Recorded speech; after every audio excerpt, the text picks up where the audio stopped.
were teams that I talked to this week who thought for the Celtics to get off of Jrue Holiday, they might have to incentivize in the contract, not because of the player he is now, but because of the 3 years he's got left on that deal, especially the last year of that deal, which is a player option at age when he's going to be 37 years old.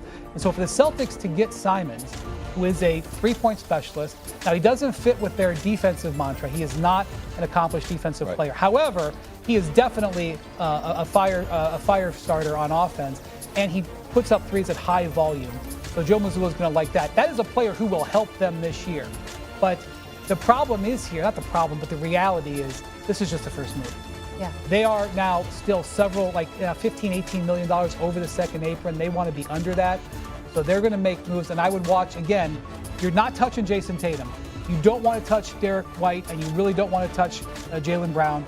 So those other guys, and I would put on the firing line, so to speak, Kristaps Porzingis. Not because they don't like him, but because he's only got 1 year left on his contract anyway. You can't trust him. He's always hurt. Well, that's a factor. So I think that this is the beginning of the Celtics taking apart the team that won the championship. Yes. Well, the other thing that I think we got to take into consideration about the Boston Celtics is that it's going to be pretty difficult to do something with Kristaps Porzingis because it's one thing to be injured. He's been ill, and they don't know why. Like, there's been legitimate questions from the Boston Celtics. Like, we can't figure out what's wrong with him.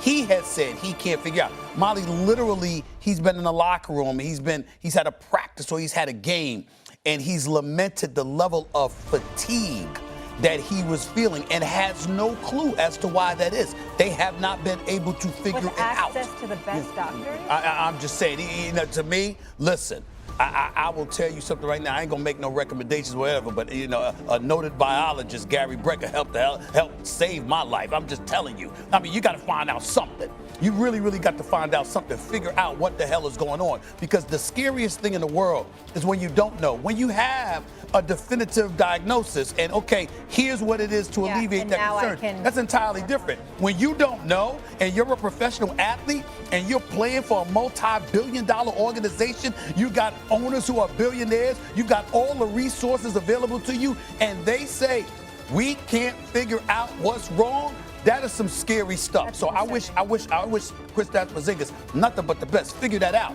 But if I'm a team, I'm not trading for somebody that I can't figure out what his ailment is. Oh, no. That's a different problem altogether. Now, with this move, Boston saved about $40 million in luxury tax dollars. So that's a plus. They're going to need to make more moves, Keith. I get that part. But the bottom line is you saved about $40 million. And then let's look at Anthony Simons here for a second. This is a career 38% three-point shooter. The brother's not a scrub. Now, defense is not his thing, but offense certainly is. Over the last 3 years, he's averaged about 20. He's averaged nearly 9 three-point attempts per game, okay? He's made about 38% of those shots. The brother can play. He can play, and he is entering the expiring year of his contract, so he's highly motivated. And, oh, by the way, even though they're not going to be a championship contender in the eyes of many because Jason Tatum is out, you still have Jaylen Brown there. You still have an exceptional executive in Brad Stevens there. You still have a championship pedigree because the Boston Celtics just won a championship last year, and they're one of the most storied franchises in basketball annals. It's between them and the Los Angeles Lakers. So all of those things help because him playing on an expiring deal, playing for the Boston Celtics, this ain't the Portland Trailblazers. It's Boston. And so being in Boston, if you show up and you produce, he's in a position where it could do tremendously for his career, do tremendously well for his career. I think he sees that. I think Boston sees that, which is why they went and grabbed him. All right, we're going to push it forward here, guys. With KD and Aaron Rodgers on new teams, which veteran superstar has more at stake next? In the NBA, the Boston Celtics have begun what we expect to be a dismantling of their championship team by sending Jrue Holiday to Portland for Anthony Simons and 2 second-round draft picks. Simons joins Boston on an expiring contract. Holiday, meanwhile, is 35 years old. He's owed $72 million across the next 2 seasons. So let's start with what this means. How should one interpret the trade of Jrue Holiday to Portland? Well, Anthony Simons is 9 years younger, and he is a offensive three-point specialist. I do think that there will be some things that both Celtics fans will like about him. But let's be clear, the impetus for this trade was to save money, which Bobby can articulate the exact reasons. And this is just the beginning. With Jason Tatum likely to miss most of, if not all of next season, Boston is not in the stance where they want to pay hundreds of millions of dollars in luxury tax penalties. They're going to have to make several moves to save money and take a step backwards. There will be more this week. I would keep an eye on Kristaps Porzingis especially. Kristaps Porzingis, an interesting one, and a few of their other stars that we'll get to in a minute. Bobby, get as granular as we can. What are we talking about money-wise? Multi-step, try to get below the second apron. There were $22 million above it. This gets them to 18. There's going to be another move to shed salary.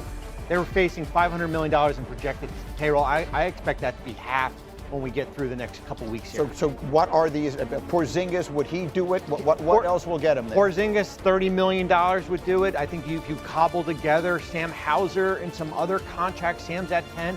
But I do think you have to thread the needle of shedding money, resetting the roster, but also have something competitive when Jason Tatum returns next year from that injury. So that's really the question here, because as great a player as Porzingis is when he's healthy, there are all the injury concerns.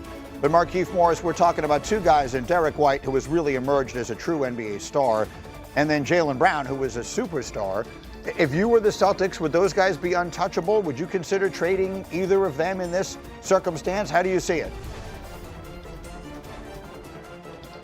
I would make those guys untouchable, right? Because it's just a one-year balance in between what you want to do for the next year when Jason Tatum comes back. So if I have at least those two guys, I can build around it. Bringing in Anthony Simons, like Wendy said, that a three-point shooter that you get a great look at for 1 year to see if he would fit with the JT and the JB. So yeah, I would keep Derek around because he's a great defensive player. He's the type of guy that's low maintenance that you don't really, can fit with any type of team. You need those type of guys on your team. So. And with that aspect, like I said earlier, I will let JB grow into that number one position and just, have a good year and just really build on being contenders when Jason Tatum come back. The fall of 2026 is so far away. Like in the world in which we live today, that feels like an eternity away. So the idea that, we're going to keep things in place so that they'll be ready for Tatum when he comes back in whatever that amounts to now, 14, 16 months, that feels like a dicey game to play. This is the story of the NBA offseason. The Western Conference teams in an all-out arms race. We see Houston getting Durant. We see Portland, who is still a borderline play-in team, trying to staff up. We're going to see the Lakers try to make moves, maybe Denver try to make moves. And in the Eastern Conference, you have these contenders like Boston, potentially Indiana, potentially Milwaukee, reevaluating their situation because their star players are facing missing next season with Achilles tendon tear. Again, I bring this analogy up one more time. In 1993, in the summer of 93, Michael Jordan retired for the first time. And those of us covering that team thought, well, there go the Bulls' chances. And the next thing I know, Scottie Pippen had one of the great seasons in the league. I still don't believe he wasn't MVP.